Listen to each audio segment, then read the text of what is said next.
বাংলাদেশ নতুন করে গড়তে হলে আমাদের এই ফ্যাসিজমের সাথে যারা জড়িত ছিল তাদের বিচার, দেশের মৌলিক সংস্কার এবং একটি নতুন সংবিধান প্রয়োজন।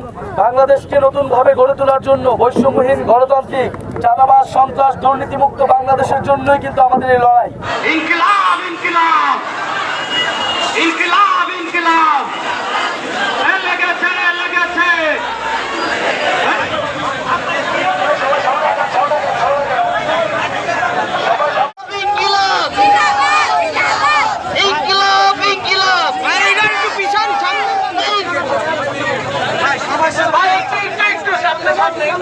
দেশ গঠনের জুলাই পদযাত্রায় আমরা আজকে এসেছি মাগুরায়।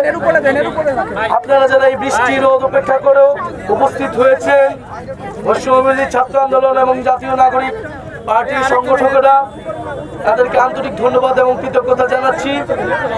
আমরা মাগুরাতে এসেছি, আমরা প্রতিটি জেলাতে যাচ্ছি একটি বার্তা নিয়ে যে আমাদের দেশটাকে গড়তে হবে।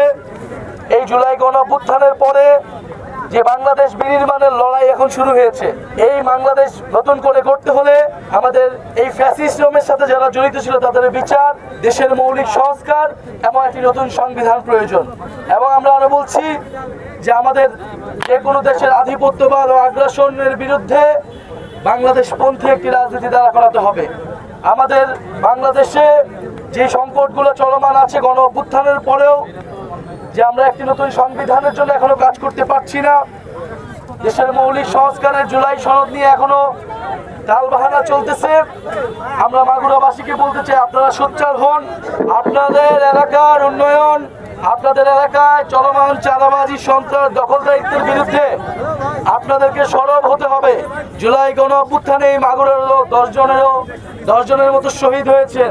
আপনাদের সেই সন্তানদের যে রক্তের মর্যাদা, সেটি আমাদের সকলকে মিলে দিতে হবে। একটি নতুন বাংলাদেশের জন্য, বাংলাদেশকে নতুনভাবে গড়ে তোলার জন্য, বৈষম্যহীন, গণতান্ত্রিক, চাঁদাবাজ, সন্ত্রাস, দুর্নীতিমুক্ত বাংলাদেশের জন্যই কিন্তু আমাদের এই লড়াই। ফলে আমাদের এই লড়াই কিন্তু শেষ হয়নি, আমরা সেই বার্তাটি দিতে এসেছি। আমরা রাজপথে আছি। জাতীয় নাগরিক পার্টি মাগুরাতে দ্রুত সময়ের মধ্যেই তাদের সাংগঠনিক বিস্তার করবে এবং দুর্নীতি, চাঁদাবাজি মুক্ত মাগুরা গড়ে তুলতে হবে। সেক্ষেত্রে আপনারা কাউকে ছাড় দিবেন না। দল মত নির্বিশেষে যাদের বিরুদ্ধে অভিযোগ আছে তাদের বিরুদ্ধে আমাদের সকলকে সরব হতে হবে।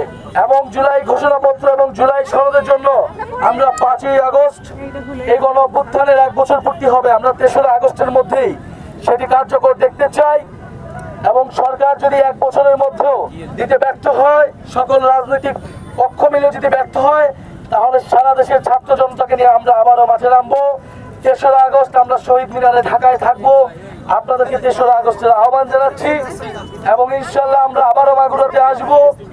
মাগুরার বাসীর এলাকার যে সমস্যা, সেই সমস্যার সমাধানের জন্য জাতীয় নাগরিক পার্টির নেতৃবৃন্দ আপনাদের সাথে সবসময় থাকবে।